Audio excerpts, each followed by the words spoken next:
Heyo, what is good, everyone? Welcome to a brand new episode of Indie Movement on eCAV Radio. I'm your host, your boy, AEBeats, and wow, today's show was awesome. I actually had the absolute pleasure of hanging out with Mike Alexander, who is the vocalist of local power punk band Hipshot Killer.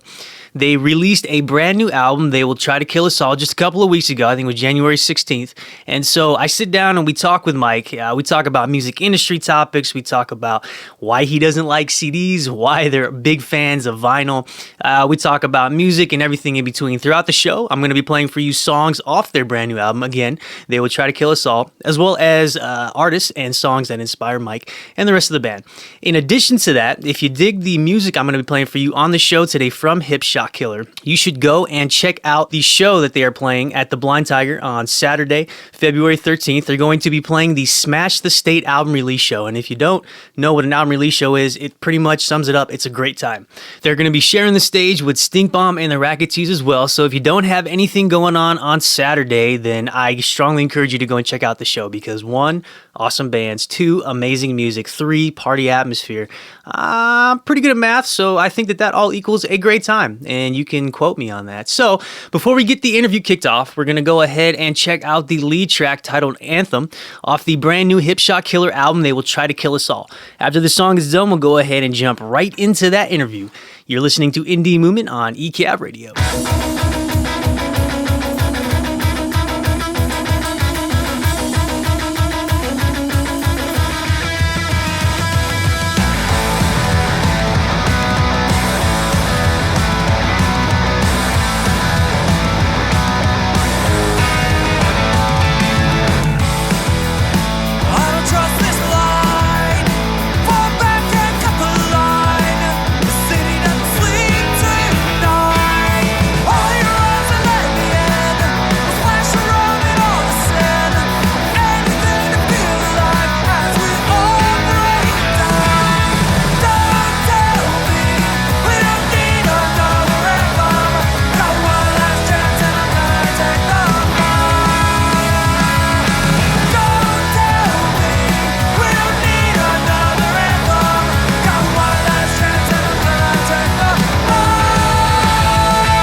All right, so I am here with Mike Alexander from Hipshot Killer. Thank you so much for joining me today, Mike. Thank you for having me, Alex. It's really, really cool to be here. Yeah, man. So tell the people a little bit about Hipshot Killer. You know, you guys are a power punk trio from Kansas City. There's 3 of you guys. That's it. Yeah. That's it, man. Nailed You it right on don't the need head. to know anymore. You kind of don't. I'm not even kidding. You don't really need to know more than that. There's not too much else to tell necessarily. I mean, you guys formed in 2008, yeah? Well, we started playing together in very late 2008, and then we had our first show in February of 2009. Okay. So coming up on however long that is, 6 years, 7 years. Yeah. We put out a record in 2011 and had massive member problems. We're going to talk about that in the drummer department, and that ship just kind of settled itself earlier last year, and here we are. Very cool. So you guys just put out a brand new record on the 16th of January. They Will Try to Kill Us All. Sure did, yeah. And you guys actually, and correct me if I'm wrong, but you recorded that back in 2013, 14. And some in 15, yeah. And some in 15. And it just kind of alluded to the whole drummer thing you're just talking about. Tell us a little bit about the drummer problems. Well, we started off with this one guy who was great until he just didn't want to play music anymore. Mm-hmm. And so he went away, and then we got someone else who was going to play, and then they didn't work out, and we got somebody else, and they didn't work out, and just one thing after the other. Then we got another guy who really didn't work out, and really kind of torpedoed the band. Oh no! And this was like this time last year, and I just had it. And while all of this drummer drama is going on, like we're recording that record, just sort of in piecemeal. Like Thomas Becker, the guy who played drums on it, he's the guitar player in The Beautiful Bodies, right. And an old friend of mine, and just a fantastic person and a fantastic musician. And so he stepped in and played drums on it, mm-hmm. But he wasn't going to be in the band or anything. I mean, I would have loved for him to be in the band, but sure. He's busy doing his thing. And so we're putting this record together and having all this drummer drama, and it just came to a head this time last year. I was like, that's it, I'm done. I don't want to mess with this anymore. Mm-hmm. And but then Buddy, the guy who's in the band now, he kind of convinced me let's just go to the practice space and bang out some songs, just see what happens and just see how it feels. And I'm like, well, I don't know, man, I don't want to do that. And then he wore me down. He won that fight, huh? He did. Well, I had such a rotten attitude about it. He really kind of brought me back from it, which was great. And we went in and played, and it was really cool. And we're like, all right, well, fine, we'll book a couple shows. I mean, if nothing else, like I'm one of the organizers of the Center of the City Fest, and I was like, I will always play that. Sure. Because that's that's my thing. It's like I will get a band together to play that. So if nothing else, we're gonna have to have a drummer for that. But then we did a couple of practices and booked a show, and it worked out. And then Corey from Throwing Things Records said he wanted to put out the vinyl. I'm like, all right, well, I guess the band's back together then. Despite my best efforts to the contrary, man, it worked out. Fate works in a crazy way, doesn't it? Yeah, I guess, man. So you guys recorded a little bit in 2013, 2014, 2015. Mm-hmm. How did the songs change at all? From when you started, did you guys go back and tweak anything when you got the new members? Not too much. Mm-hmm. Not too much, really at all. A couple of vocal things.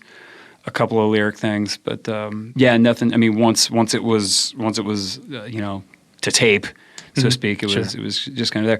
The main reason it took as long as it did was just like the mixing was really, really tough, just because of the way we went about it. And and once again, I did not do us any favors by just being who I am. In that. And so you guys did a CD release show for the album. LP release show. Release show. Yeah. That's right, vinyl. Yeah, that was one thing when we got the band together back in 2009. Chris and I were like, you know what? We're never doing CDs. Why is that? I've hated CDs for decades, for one thing, and I don't like the medium, and Chris doesn't either, and I just kind of think it's. I like for my music to be on vinyl. I just think that's the way it's meant to be heard and played, and. It just seemed like sort of a waste of time and eventually money to put out CDs, especially now where, I mean, I know that a lot of people still do them, and I don't want to like totally talk trash on the medium for other people, because it certainly works for them. But just for us, I just didn't want to do it, and neither did Chris, and so we didn't. Did you guys experience any issues pressing the vinyl? Because I know that it's not this time. Not this time? No, not this time. Our first record, yeah. Mm-hmm. The pressing plant made a mistake, and they had pressed the side one label on side two. Oh no! This kind of thing happens all the time. Yeah. Like constantly, when you're dealing with vinyl. And to their credit, they were awesome about it. Like, I sent them an email, I'm like, yo, this is messed up. And like, I had replacement records maybe 2 weeks later. Wow. Yeah. And they did not do any of that, like, well, because I could have been lying. I could have just been totally lying to them just to trying to get more vinyl from them. Sure. And they was like, okay, yeah, we'll take care of it. Wow. Yeah, so Pirates Press, San Francisco. There you go. Give a shout out to those guys. Yeah, they were fantastic about it, man. What do you think about tapes? Were you fans of cassettes? I love them. Yeah? I love tapes. Chris hates them. Does he? Yeah, Chris hates. There's the thing. We're on the same page as vinyl. Right. But Chris is like, no, Chris is the bass player too. I don't know if we have explained that. Like he and I, we're like the two, OG members of the band at this point. And with that, we're going to break for commercial. But when we get back, we talk more with Mike Alexander from Hipshot Killer. You're listening to Indie Movement on eCAV Radio. Welcome back to Indie Movement on eCAV Radio. We're going to go ahead and jump right back into the interview that I did with Mike Alexander, the vocalist for local punk band Hipshot Killer. Let's talk about some songs off the album. I want to talk about Say I Can because I absolutely love that track. Oh, thank you. I like that song a lot too. That particular song, man, to me it has all the great elements of a punk song, right? You got like the whoa, and then you like have the guitar fills in between like the drum hits, and you have that guitar solo and the feedback, and I love that song. Well, thanks, man. Thank you. That's probably the closest. Oh man, I hasten to even say this, but it's the closest thing to like a political edged song that I have. It's kind of more just like being in love with a politic. Yeah. More than anything. So as most of these songs are just, love songs at their core. Sure. I mean, that's the strongest human emotion. Right. Yeah. Unfortunately. Unfortunately. Yeah. So let's go ahead and check that song out. This is Say I Can, take it from Hipshot Killer's brand new album, They Will Try to Kill Us All. You're listening to Indie Movement on eCAV Radio. Right now is not enough.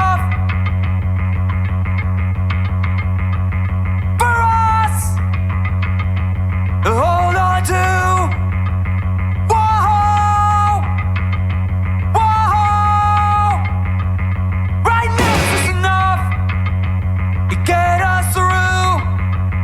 Whoa, whoa.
What would you say is the track or the couple of tracks that people are the most excited about off the record? People like Give Me Something Better, that second song, a lot.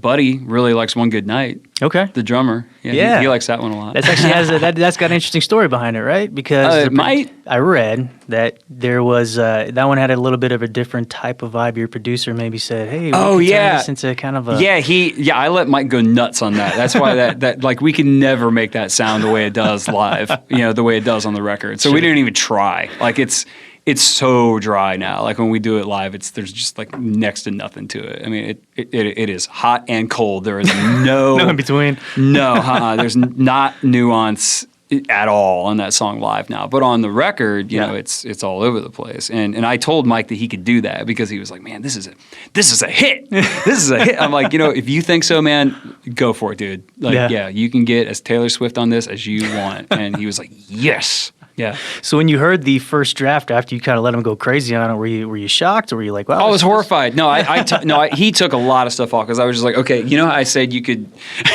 you could go nuts on this? Yeah, not that nuts. Yeah, I mean he had like T-Pain breaks and just all this other crazy stuff. No kidding. Oh yeah, man. It was great. It was goofy. I think I got a copy of it somewhere. Oh, that'd be awesome to hear. All right, folks, well, let's go ahead and check it out. This is One Good Night by Hipshot Killer, taking off their brand new album, They Will Try to Kill Us All. You're listening to Indie Movement on eCAV Radio.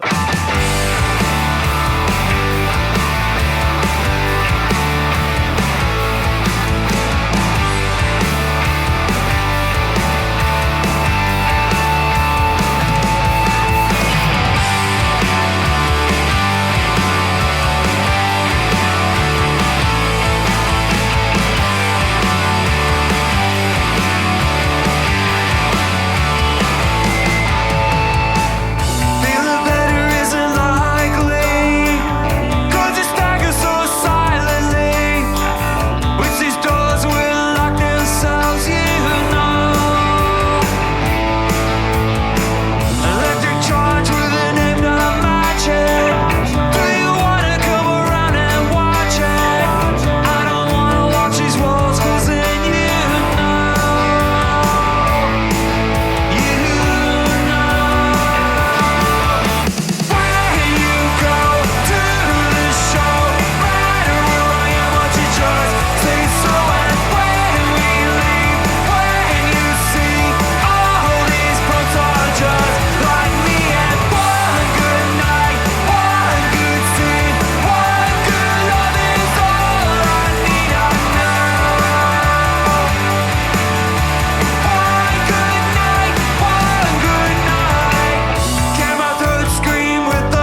talk to me about the punk scene in Kansas City, because I know nothing about it, but I want to know. Oh, yeah? Yeah, if there's more bands out there like you guys, I want to be a part of that.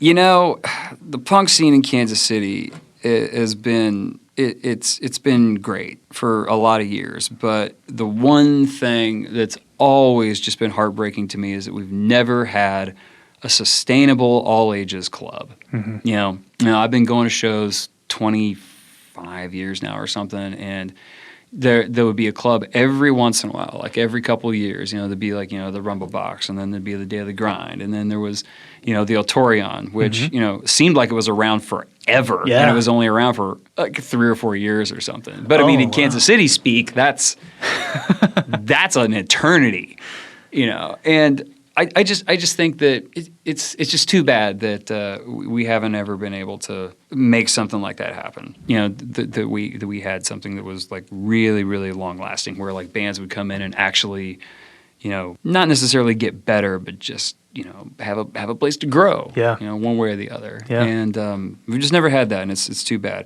All that being said, there's still been, you know, a lot of bands that like to get together and make things happen. And that's you kind of have to have that in you. You have to have that sort of like, you know, DIY spirit, for lack of a better explanation of it. Mm-hmm. And that's just something that's sort of just like bred into you, I think, if you're going to be a punk band in Kansas City. Sure.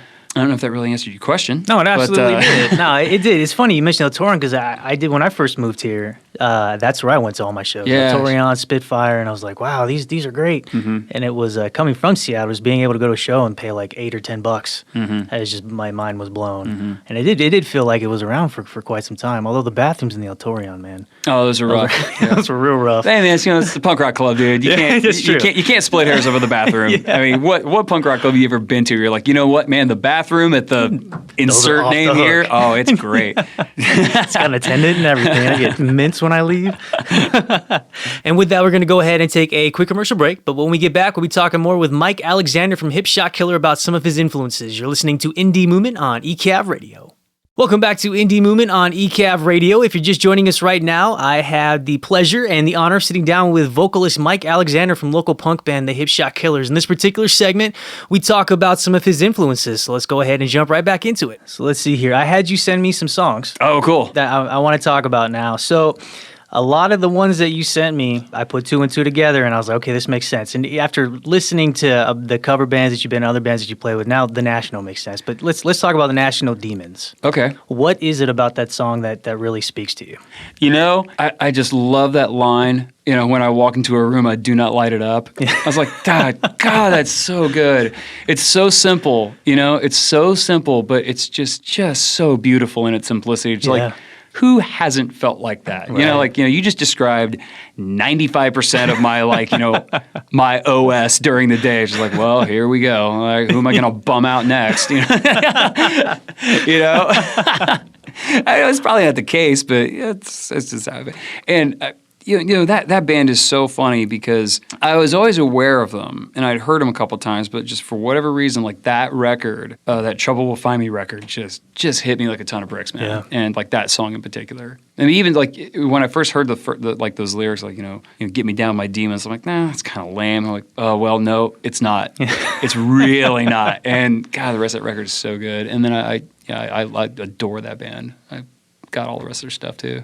So let's go ahead and check that song out. This is The National with Demons. The song is taken from the band's 6th studio album, Trouble Will Find Me. You're listening to Indie MOODment on eCAV Radio.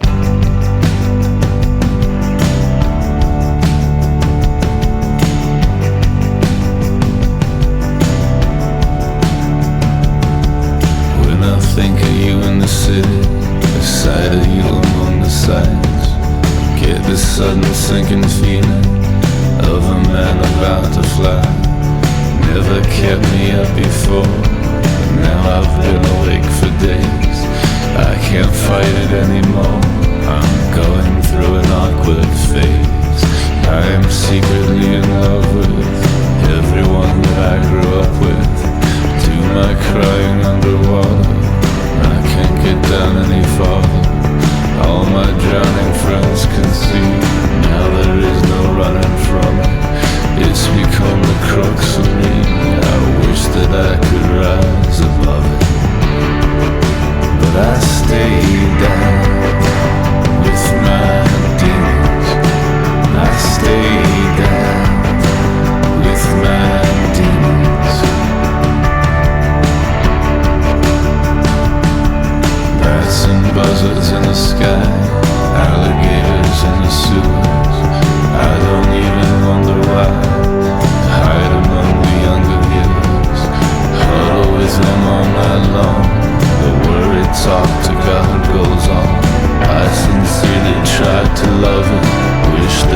could rise above it, but I stayed down with my demons.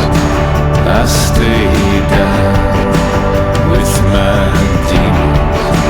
I stayed down with my demons. I stayed down with my demons. Can I stay here? I can't sleep on the floor. Paint the blood and hang the palms on the door. I do not think I'm going places anymore. I wanna see the sun come up above New York. Oh, every day starts so great, and then the sunlight dims. Less I look, the more I see the pythons and the limbs. Do not know what's wrong with me, the sour's in the cup. But when I walk into a room, I do not light it up. Fuck, so I stay down with my demons. I stay down with my demons. I stay down with my demons. I stay down with my demons.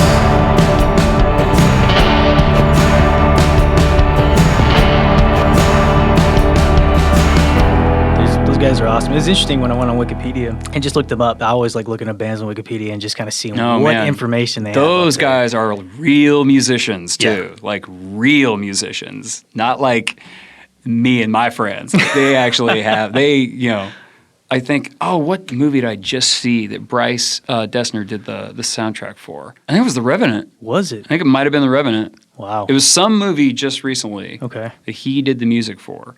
And I know that he's done a lot of other soundtrack work, but him and I believe his brother, I mean, those guys, they do compositions for, the New York Philharmonic and stuff. I mean, those guys are crazy good musicians. It was interesting. One of the genres they had listed, and I know that they probably don't keep their own Wikipedia page, but it was post-punk revival. What the heck does that mean? You see, that just makes me think of like guys with banjos. Okay. It probably shouldn't, but it does. All this post stuff, like post-hardcore, post-pop punk. Yeah. Well, I mean, a lot of we've come up with a lot of terms for music over the years, so we have to, instead of coming up with a new one, we gotta just call it post. Post on it. Let's call it post. Jesus and Mary Chain, you trip me up. Those guys are awesome. Perfect pop song. Yes. Perfect pop song underneath just a beautiful layer of noise. Yes. Just horrible, disgusting, gear grinding, beautiful noise. That actually caught me off guard because I'm familiar with the band. I never heard that song. Oh, yeah? So you sent it to me. I was like, there's all this feedback. I wonder if there's something wrong with the track. So I went on YouTube and I listened to it and I was like, nope, that's in there. Yeah, it's pretty rough, man. Yeah, those guys, they do a thing. They definitely do. On that record. Yeah. I've got this beautiful version of that song with just Jim Reed and a guitar doing it. Oh, wow. And it's really good. But yeah, they're one of my favorite bands. I mean, since I was like a kid, I found them in high school. And it's like, man, this is great. Like, I just got it. It was like the first time I heard the Ramones. And the first time I heard that band, I'm like, I get this, and I'm going to love these guys forever. So then the last artist that you sent me was Leatherface Box Jellyfish. That is a really powerful song. Leatherface is one of my favorite bands, too. Yeah. As well. How'd you find out about Leatherface? My friend, Justin, the singer from the Revolvers, was working at a record store in 1991 when we were in high school. And he got a promo copy of Mush, which is one of the best records ever recorded by anyone in any genre and anything. And we're hanging out. He's like, man, check this out. It sounds like Lemmy from Motorhead fronting Bad Religion. That's exactly what I thought. Yeah. Like, sure enough, like, there it is. Like, yeah, it sounds like Motorhead crossed with 7 Seconds or something. Like, this is badass, man. And then I got into the lyrics. I'm like, oh my God, this stuff is just, you want to talk about beautiful melancholy. I mean, it's just great stuff. That song in particular. Let's check out Box Jellyfish by Leatherface. After the song is done, we'll take a quick commercial break, but when we come back, we'll be chatting more with Mike Alexander from local punk band Hipshot Killer. You're listening to Indie Movement on eCAV Radio.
Welcome back to Indie Movement on eCAV Radio. I want to thank you all so much for hanging out with me over this past hour, and I want to give a special thanks to my guest, Mike Alexander, who fronts the local power punk band Hipshot Killer. As I'd mentioned at the very top of the hour, Hipshot is going to be playing Smash the State's album release party this Saturday, the 13th at the Blind Tiger, and sharing the stage with Stink Bomb and the Racketees. Album release parties are a good time. That is an amazing bill, so I really encourage you guys to go and check that show out. So with that, let's check out another awesome song off Hipshot's brand new album, They Will Try to Kill Us All. The song is called Give Me Something, and when it gets done, we'll just roll into the interview. Again, thank you so much for hanging out. You guys have a great weekend. This is your host, AEBeats, signing off. Sweetheart, I'm gonna lose it. It won't take long. It's just that caught with strays. No, I'm not that strong. After those acolytes, it's over breaking up. Please take the best of me. You sure you got enough? Give me something better when we go. Wanna see the sun on after all. Gonna fight against this new control. Give me something better when we go.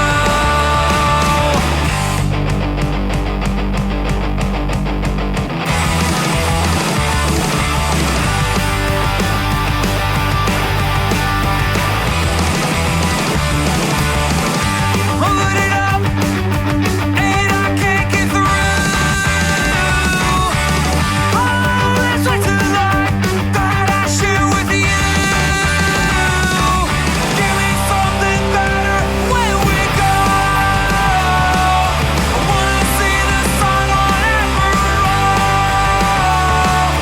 Gonna fight against this new control.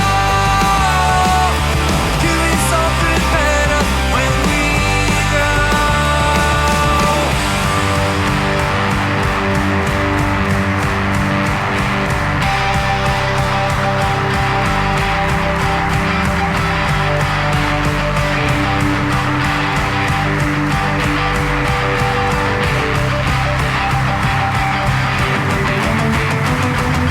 Just because you're with this face you see. Don't walk away, leave me in the street. 10 shots to right, and many more rally blow. Don't let that be all we'll ever know. Give me something better when we go.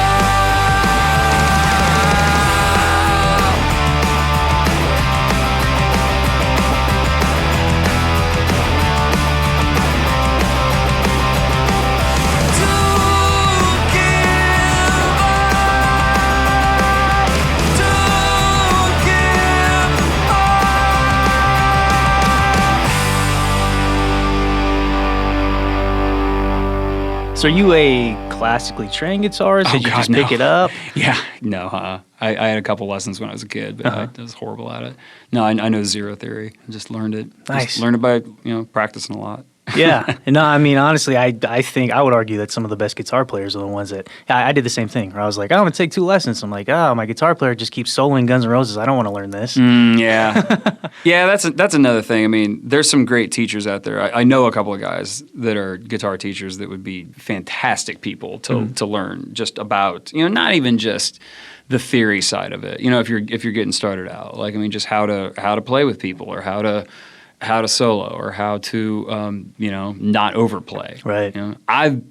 It probably didn't sound like it, but I'm trying not to do that. Like that's a big problem with me. Like I feel like I overplay way too much, so I'm trying to not do that. So would you say that as you've gotten older, your musical tastes have changed? Have they stayed the same? I'm sure they have changed. Mm-hmm. I don't know if I'm really aware or super cognizant of it. I've always been just a fan of music. Mm-hmm. I've always just really been into just anything that grabbed me by the throat, anything that moves me, I'm into it. And most music does. There's certain genres that I don't care about, but if something's good to me, I'll like it regardless of kind of what it is. So tell me about a Hipshot Killer show. I mean, the songs are so energetic. I mean, you are definitely using your voice to its fullest extent, I would assume. I mean, after quite past that sometimes. Yeah. Most times quite past that. So when you get done with the show, are you just like, oh, I need to go get a Red Bull or something? Or you just, do you feel great? Do you want to play another set? Or how does I'm that- getting better. Uh-huh. I'm getting better. I think it's because we didn't play for a long time, but since we've been playing more, I can be a little more present once the show's done.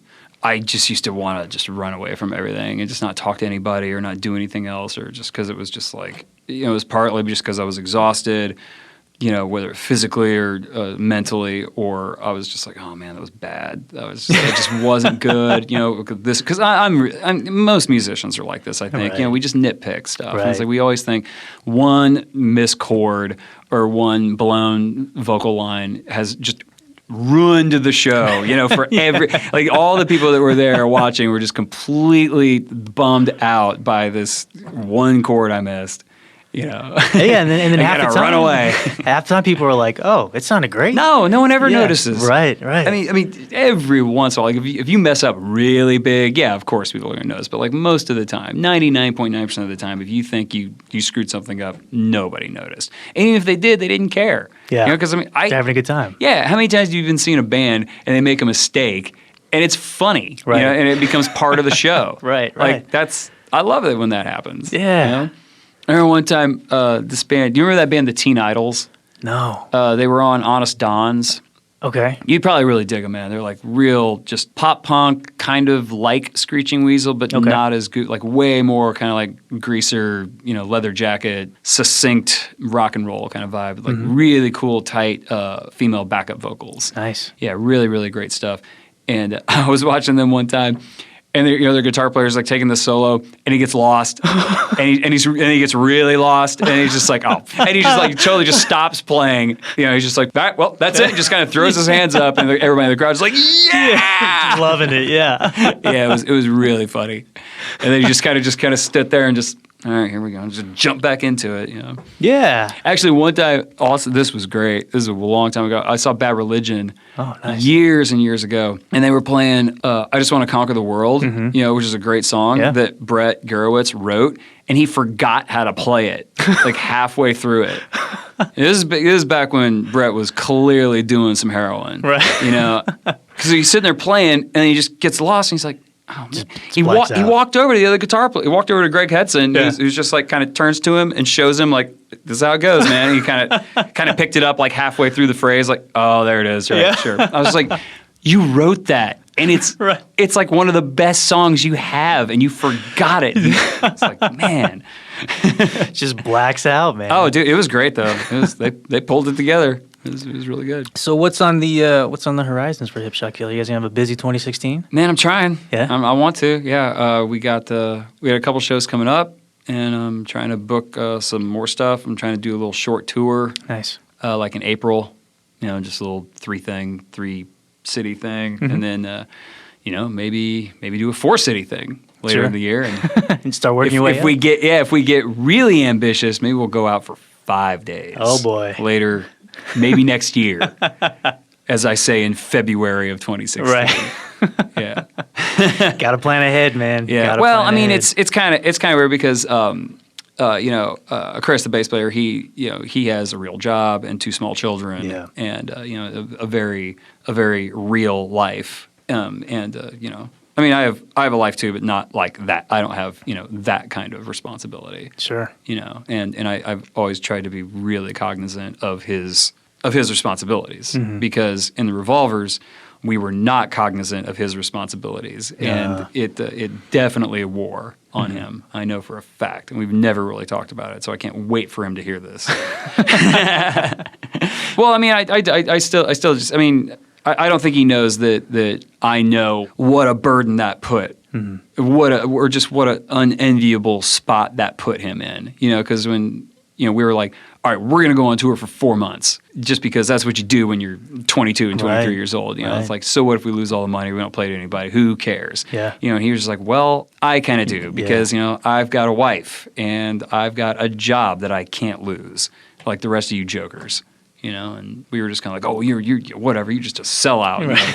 It's such a stupid attitude to have. But when you're When you're young. Yeah. And it wasn't like we were like, oh, you're a sellout. It was just like, oh, well, why would you want those things in your life? It's like, well, because he does. Yeah. You know, just because that stuff's important to him. Absolutely. You need to be respectful of that. And I wasn't. Yeah. Well, I mean, everyone grows up and just learns from it. I mean, that's the hope. Yeah.